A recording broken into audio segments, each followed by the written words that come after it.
Fala galerinha do canal, aqui é o professor Rogério Silva do canal História para Todos. Seguimos aqui no nosso projeto para o concurso do Sargento do Exército, concurso da ESA. Não esqueçam, deixe seu like, inscreva-se no canal. Estamos estudando, gente, o período de transição entre o Brasil colônia e o Brasil Império. Na aula anterior, é só você buscar aqui na playlist de História para o concurso da ESA, você vai encontrar as aulas desde o Brasil, do início ali da colonização, até aqui século XIX, ok? Então, na aula passada, nós vimos o processo de independência, e aí nós temos o governo de Dom Pedro I. Na sua prova do concurso da ESA, ele pede aí o panorama político, a Constituição de 24, o panorama interno, o autoritarismo do imperador e a crise econômica, assim como o panorama externo, a Guerra da Cisplatina e, logicamente, o fim do governo de Dom Pedro I. Dom Pedro I que vai renunciar, que vai abdicar ao trono. Então nós temos aqui, gente, um governo extremamente curto para as características de um governo monárquico. Geralmente as monarquias duram 30, 40, 50 e aí o céu é o limite, né? Aqui nós temos apenas 9 anos de governo. Então o que você tem que entender para a sua prova? Como Dom Pedro I sai de herói para vilão desse processo de independência. Como você pode observar aí do lado direito, né? Em 12 de outubro de 1822, no campo de Santana, no Rio de Janeiro, Dom Pedro é saudado já como imperador. Esse quadro aí é de Jean-Baptiste Debré, um grande artista que esteve aqui no Brasil nessa primeira metade aí do século XIX, ok? Então vamos ver aqui, gente. O primeiro ponto que nós temos a debater é o projeto constitucional. Entre eles, né, entre vários sujeitos políticos que estavam ali, estavam presentes José Bonifácio, né, que é considerado, como está dizendo aí, o patriarca da independência, né? Ele era muito parceiro de Dom João, depois virou muito amigo de Dom Pedro I, mas como Dom Pedro I adotou políticas autoritárias, ele rachou com o seu amiguinho, tá bom, gente?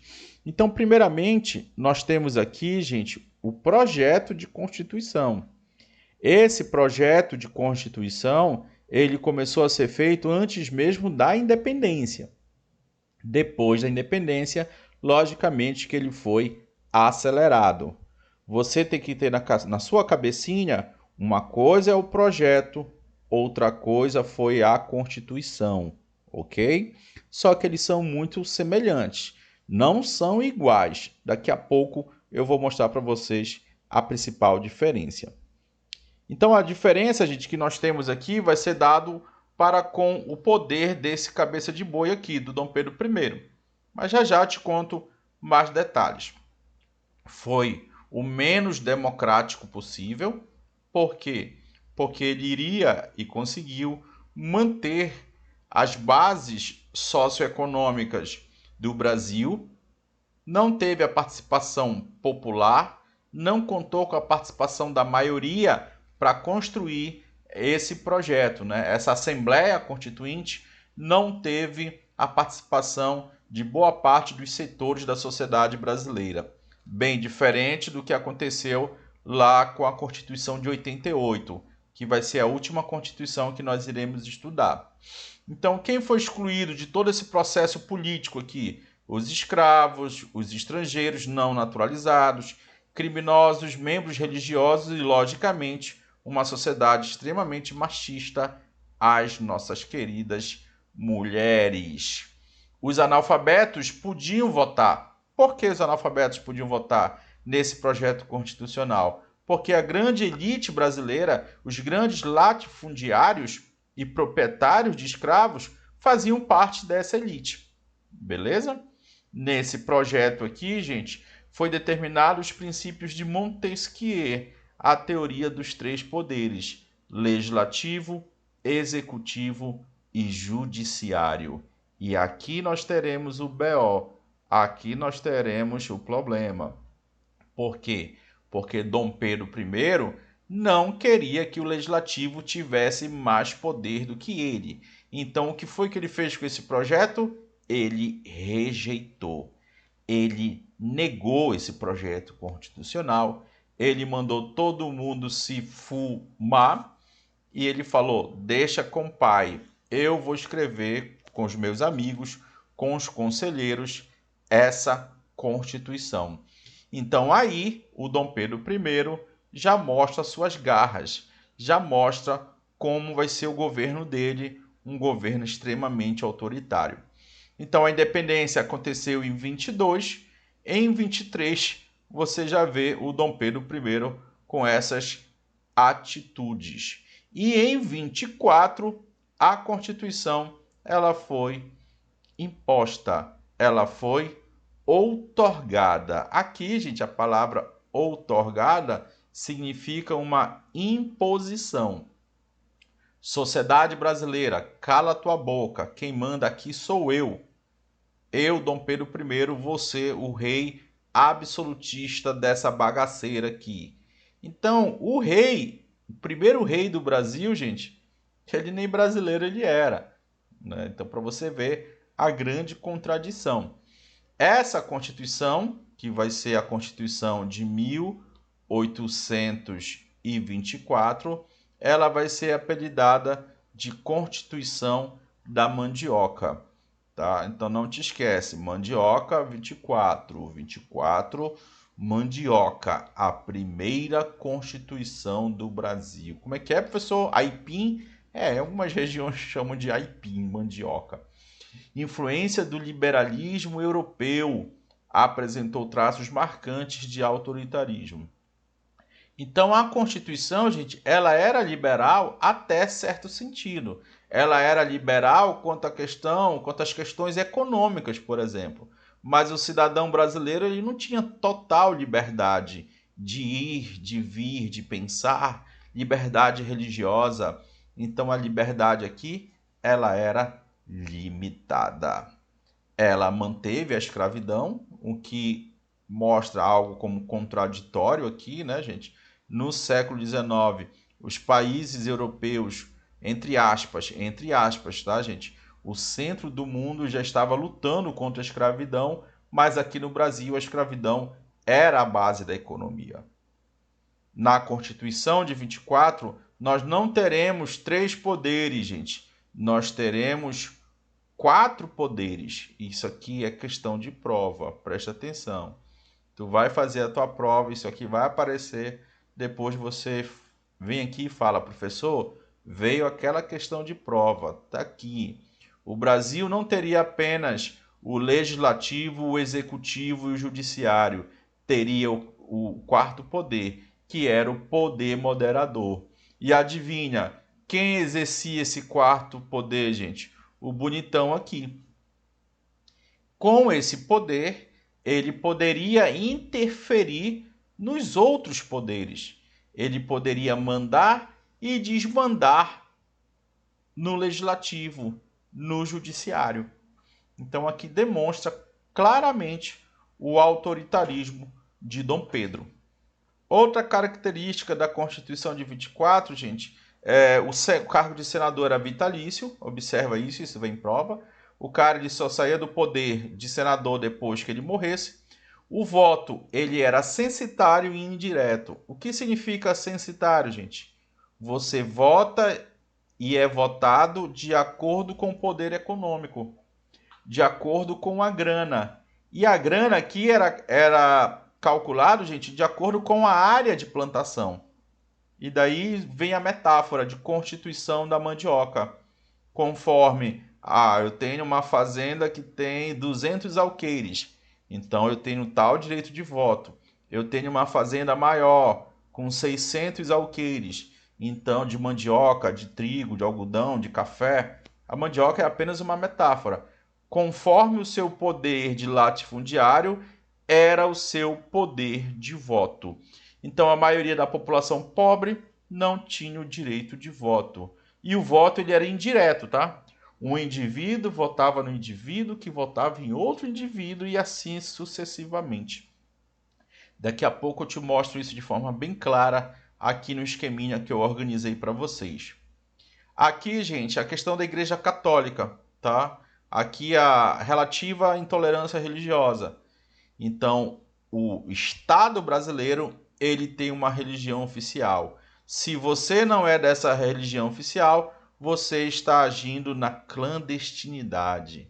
Então, por isso, gente, que nós temos o preconceito religioso muito forte no Brasil, tá? Porque é um processo histórico.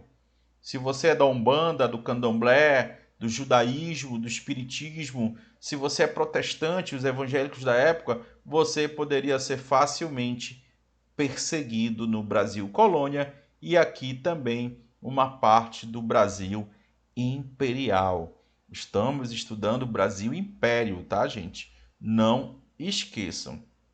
Então tá aqui, gente. Aqui nós temos a questão do voto indireto, diferentemente do que nós temos hoje, né, gente? O meu voto e o seu voto têm o mesmo valor do que o voto do dono da Rede Globo, o mesmo voto do que o Neymar, do que o Chico Buarque de Holanda. O nosso voto vai direto para o vereador, para o senador ou para o presidente. Aqui, não. Então tá aqui, olha. O cidadão com uma renda mínima anual equivalente a 100 alqueires de farinha de mandioca, ele era o eleitor de paróquia. Esse indivíduo votava no eleitor de província. Por quê? Porque esse aqui tinha uma área maior, um latifúndio maior. Esse eleitor de província, ele recebia o voto do eleitor de paróquia. Ele poderia se candidatar a senador? Não. A função dele era apenas votar em deputados. Os deputados, para você ser candidato a deputado, você deveria ter uma área de 400 alqueires. E esse eleitor de província, ele apenas votava para deputado e senador. Para você se candidatar a senador, você deveria ter muita grana. Você deveria ser um grande latifundiário com 800 alqueires de farinha. Ok? Então, aqui nós observamos o voto indireto. Aqui nós observamos o quanto não existia a democracia. Ok? Deu para entender isso aqui, gente? Esse indivíduo vota neste e este vota nesse. Esse indivíduo vota no eleitor de província, o eleitor de província vota para deputado. Ah, eu sou deputado, eu quero me candidatar ao cargo de senador. Não, você não pode, porque você não tem tanta terra quanto o senador aqui. Se você for ver, gente, até hoje no Brasil nós temos resquícios disso, né? Os mais ricos, os mais cabeças brancas, os mais velhos, são os senadores no Brasil, né? Hoje é a cada 8 anos o seu mandato. Então aqui, gente, eu peguei um artigo da Constituição de 24, tá? Eu peguei um texto histórico, um texto original, o texto original. Então por isso que tem essas grafias que parecem estranho para nós. São excluídos de votar nas assembleias paroquiais os menores de 21 anos. Aqui, maioridade para votar é 21, tá? Não é 18. Os criados de servir cuja classe não entram os guarda-livros, os primeiros caixeiros da casa de comércio, criado da casa imperial, que não forem de galão branco. Olha aqui, ó, o racismo. E os administradores de fazendas rurais e fábricas. Os religiosos também não podem votar. Perfeito? Os que não tiverem renda líquida anual a 100 mil réis, ou de indústria, de comércio, de emprego. Então era altamente limitado.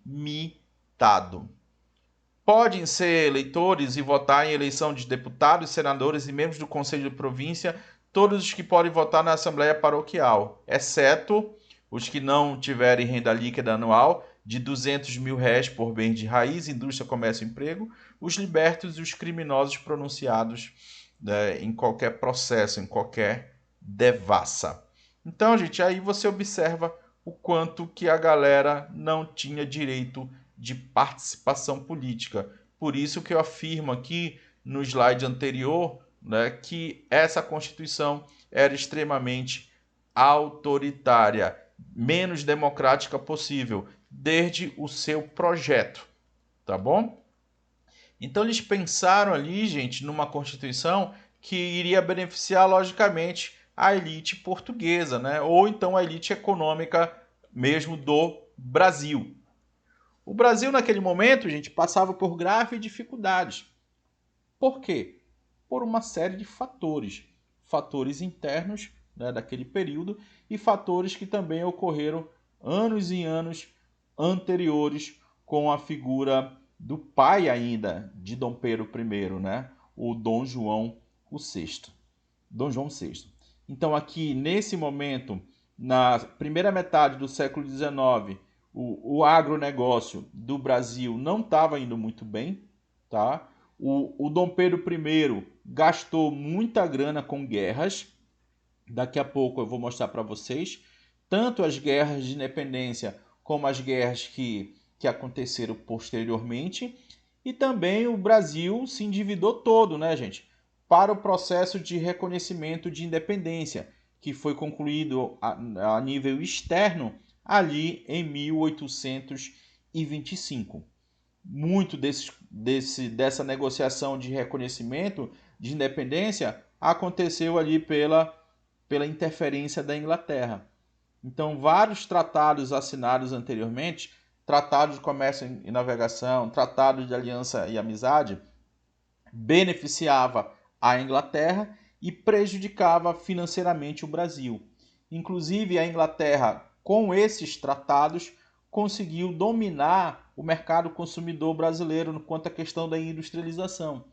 Então, a indústria, os produtos industriais que chegavam no Brasil, geralmente eram oriundos da Inglaterra. O Brasil não conseguia dar uma força para a sua industrialização nacional. Então, isso atrasou demais a nossa indústria. Para tentar resolver essa crise econômica, né, o Dom Pedro I pediu mais dinheiro emprestado para a Inglaterra e emitiu mais moedas, mandou fabricar mais moedas. E isso resolveu a crise econômica? É claro que não, né? Vai promover ainda mais o aprofundamento dessa falta de grana para o Estado brasileiro. E, logicamente, que isso vai atingir direto e indiretamente as camadas populares e até mesmo as elites. Um dos movimentos, gente, que vai surgir aqui, que surgiram aqui, melhor dizendo, contra o autoritarismo do Dom Pedro I, foi a Confederação do Equador, ali liderada pela província de Pernambuco, né? Observa que a outorga, a imposição da Constituição, ela aconteceu em 24. E logo o Nordeste se revoltou contra essa imposição. Então, assim como o Brasil, o Nordeste estava em crise. Um dos seus principais produtos, que era o açúcar, estava em crise. A galera estava lisa, sem grana, dura. E o Dom Pedro I não fazia nada para ajudar o Nordeste. Então isso acabou promovendo um sentimento de muita revolta para com o rei do Brasil, né? Liderados ali por Pernambuco, outras províncias se juntaram ao movimento. Confederação, gente, é porque é união, tá? União de várias províncias. Perdão, engasguei aqui. União de várias províncias. Equador, porque está na parte de cima, próximo da linha do Equador, né? Rio Grande do Norte, Paraíba e Ceará. Propôs o fim do tráfico e buscava, né, a adesão dessas massas. Muitas pessoas aderiram ao movimento, principalmente em Pernambuco. E lá em Pernambuco nós tivemos vários líderes, como Agostinho Bezerra e o mais famoso de todos, o Frei Caneca, né? Frei Joaquim do Amor Divino, né?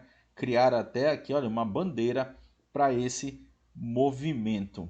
Então tá aqui, gente, a galera que estava envolvida diretamente com a Confederação do Equador. E eles acreditavam, gente, que eles iriam ter apoio de outras províncias. Bora lá, galera, bora lá só tu. Acabou que no final das contas, somente Pernambuco foi realmente para cima, né, do Dom Pedro I.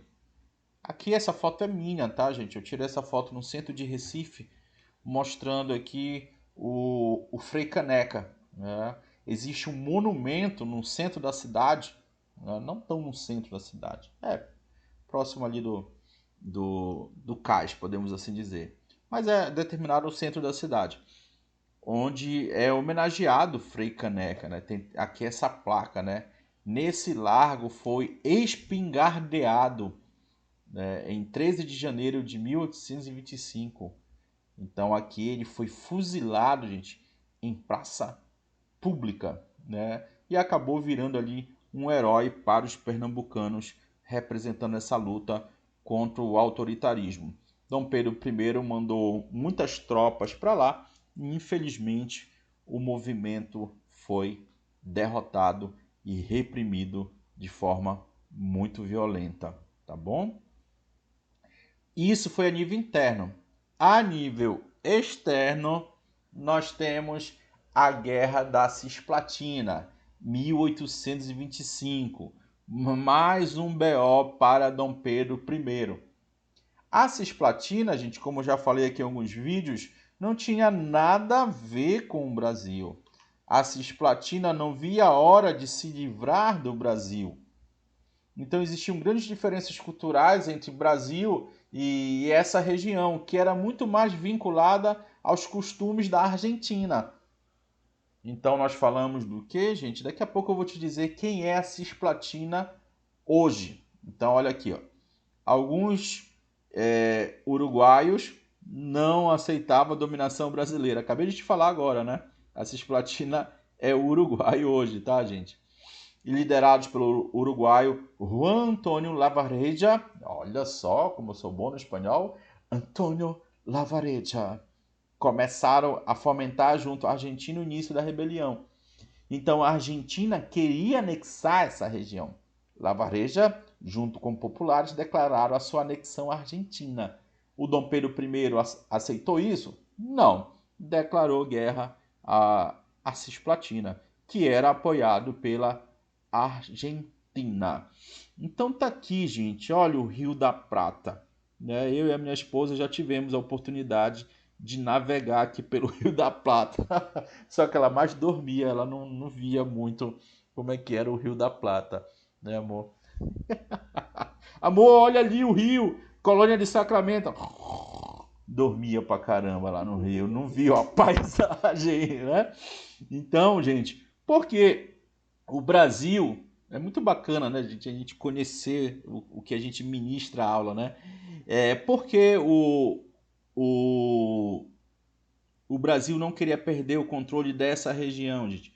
Porque ele quer ter, gente, o controle aqui dessa região do Prata. Porque ele quer ter, gente, livre direito de navegação por aqui, olha. Subindo até mesmo em direção ao Paraguai. Porque aqui ele consegue acessar o Mato Grosso, que está no extremo norte aqui dessa nova imagem.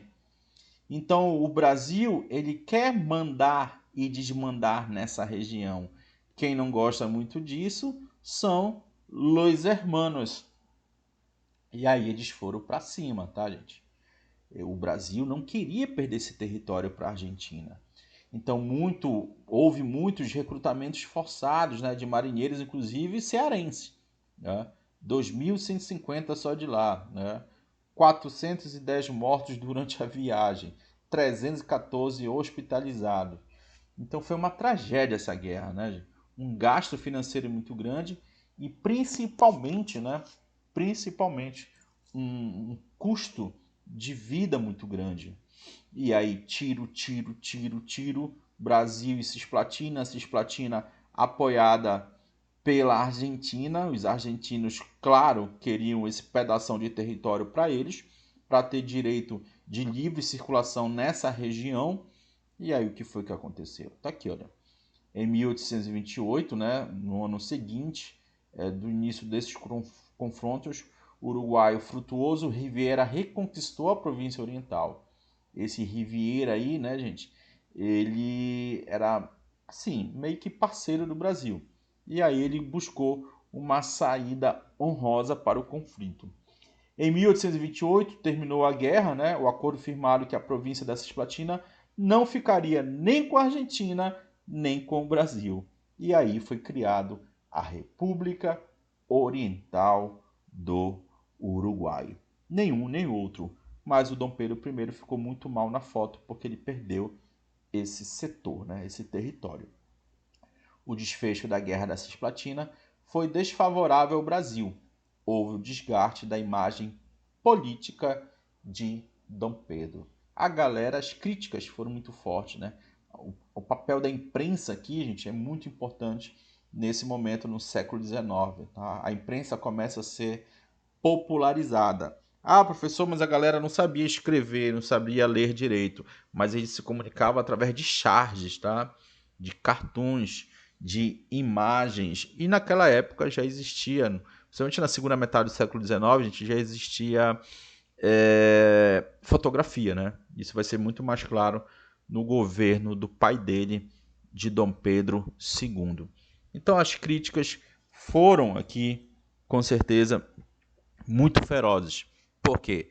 Poxa, Dom Pedro I, tu é muito Zé Ruela.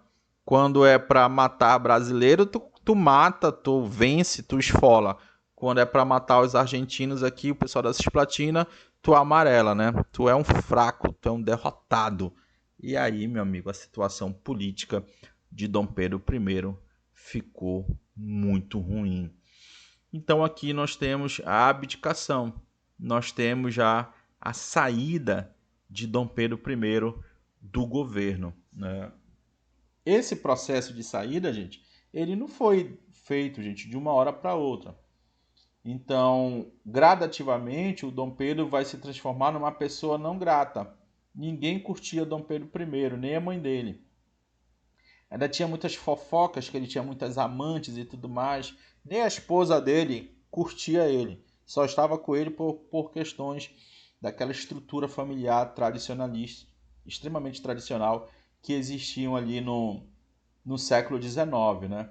Então aqui nós temos várias questões, né? A questão do Banco do Brasil, a morte do Corno, ou do Dom João VI, o assassinato de um jornalista, a Noite das Garrafadas, o Ministério Brasileiro, perdão.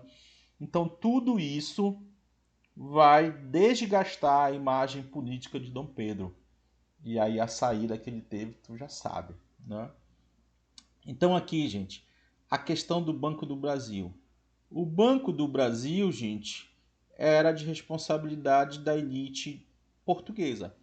Então, naquela época, gente, isso aparece em prova, tá? Existem dois grupos políticos: o Partido Português versus o Partido Brasileiro. Na hora de distribuir os melhores cargos, o Dom Pedro I preferia dar os melhores cargos para quem?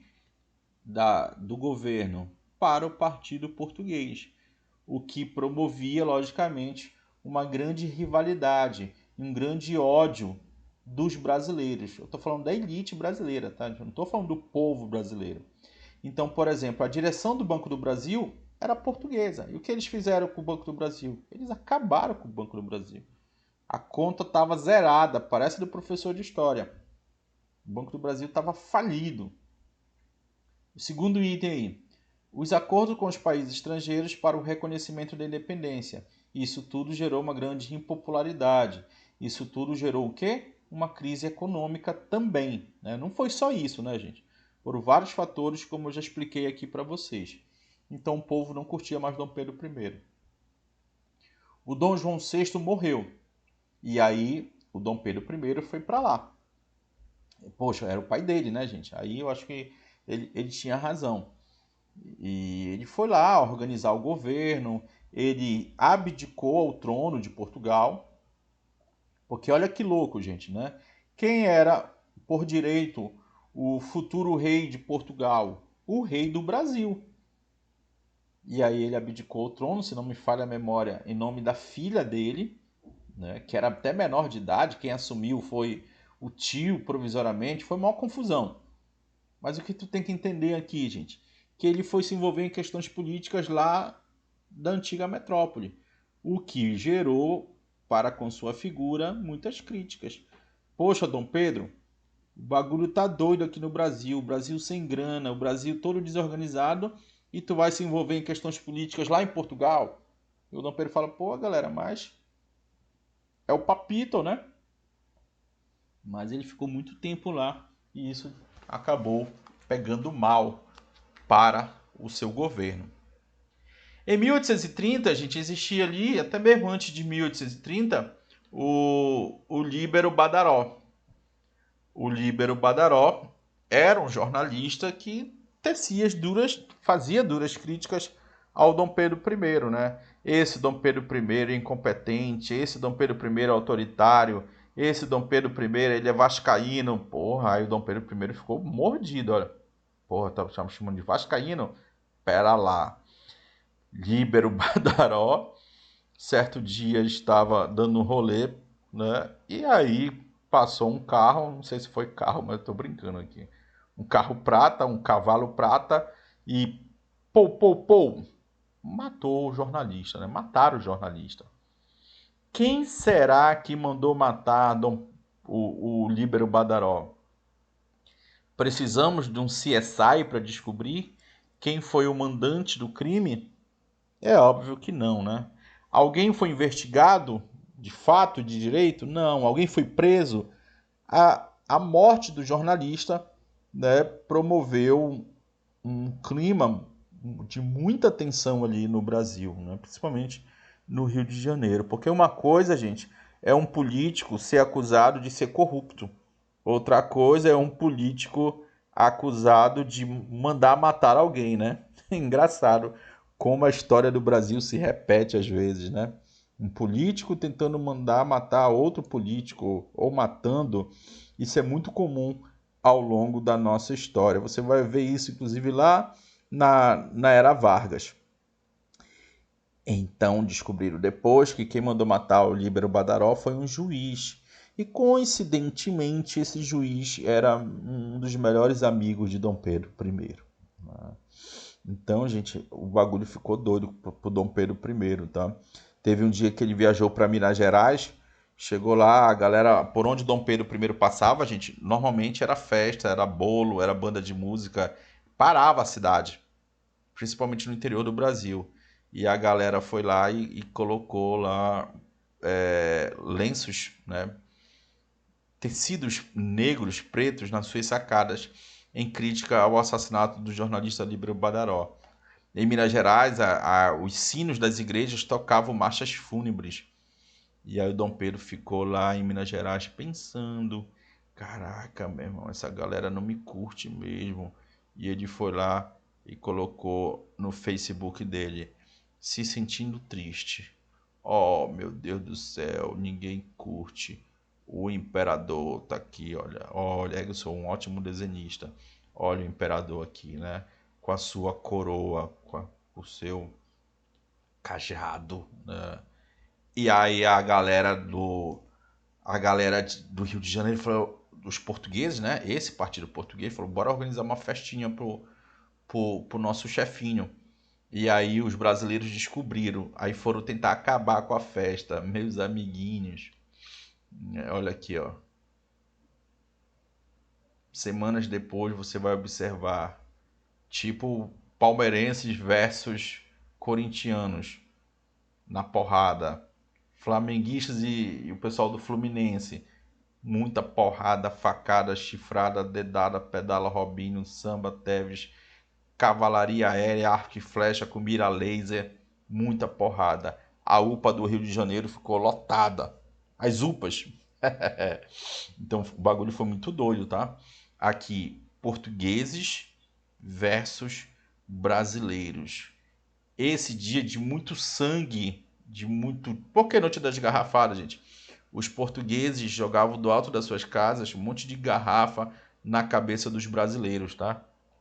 Aquela de vinho de 5 litros, né? Garrafa, cadeira, lixeira, a sogra. Muita porrada, cara. Foi muito sangue aqui. A culpa de quem? A culpa de quem?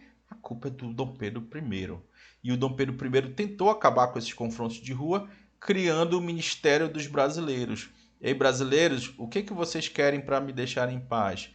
A elite brasileira falou: nós queremos cargos. Mas todos os melhores cargos já estavam ocupados, pô. Ah, eu quero o Ministério da Justiça, já está com português. Ah, eu quero o Ministério da Economia, já está com português. O Dom Pedro I falou: já sei, eu vou te dar a Secretaria de Cultura de Osasco. É, caraca, meu, não quero ser secretário de Cultura de Osasco. Eu quero ser ministro, mas não tem. Tô brincando, tá, gente? Com todo respeito ao pessoal de Osasco. Então eu vou criar um ministério só com o nome de vocês, brasileiro. Pronto. Para que serve? Para nada. Para PN. Sabe o que é PN, né? Nem prótons nem neutros. E os brasileiros aceitaram, mas depois eles se revoltaram. E aí o Dom Pedro I foi lá e demitiu todo mundo do ministério e excluiu o ministério. Aí que o bagulho ficou doido. Uhum. Então Dom Pedro falou: quer saber, meu amigo? Eu tô velhinho já, na época, né? Velho, né? Eu tô cheio da grana, eu não vou esquentar a cabeça com esses filhos da égua aqui no Brasil. Eu vou sair fora. No dia 7 de abril, a noite da agonia de 1831, Dom Pedro I abdicou ao trono, né? Ele renunciou ao trono. Quem? O Dom Pedro II, né? O Pedro de Alcântara, mas ele era piquichito, ainda assistia aquela desgraça da galinha pintadinha. Quem é pai sabe o quanto aquilo ali é chato pra caramba, que nem a musiquinha também daquele outro grupo do Pão Pão Pão de Queijo. Enquanto o novo imperador fosse menor de idade no Brasil, o Brasil seria governado por uma. Tá aqui o assunto da nossa próxima aula. Seria governado por um governo provisório, pela regência. Então aqui Dom Pedro I entregando a carta de abdicação ao Major Miguel de Frias e Vasconcelo. Esse quadro ele é pintado em 1911, tá, gente? É uma releitura o que aconteceu em 1831. Beleza, galerinha? Como é que isso vem em prova? Aqui eu coloquei uma questão bem fácil da ESA, né? A primeira Constituição do Brasil, de 1824, estabelecia uma organização do sistema político em 4 poderes. Além dos poderes executivo, legislativo e judiciário, havia qual poder? O poder absolutista, o poder hierárquico, o poder moderador, o poder régio ou o poder patriarcal. Segundo a Constituição de 24, nós tínhamos ali o poder moderador. Eram 4 poderes. Esse poder moderador, o imperador interferia onde? Onde ele quisesse. Interferia no legislativo, interferia no judiciário. Então, na verdade, nós tínhamos ali uma monarquia praticamente absolutista, mas não estava escrito isso na Constituição, tá? Então teve aluno aqui nessa prova que marcou aqui, olha, absoluto. O que estava na Constituição era o poder moderador. Beleza, galerinha? Escrevo aqui, digo de onde vocês estão assistindo essa aula, qual estado, qual cidade, qual país. Esses dias eu estava vendo aqui no YouTube aluno de Moçambique e Angola assistindo aula aqui no nosso canal, né? Acho que é por conta da língua portuguesa, né? Então, se você é do Acre, se você é de São Paulo, ou se você é do Rio Grande do Norte, do Rio Grande do Sul, diga aqui, comentem, inscrevam-se no canal, assine o nosso canal é isso, gente. Ficamos por aqui. Aqui é o professor Rogério Silva, do canal História para Todos. Até a próxima aula, para a aula de regência. Fui!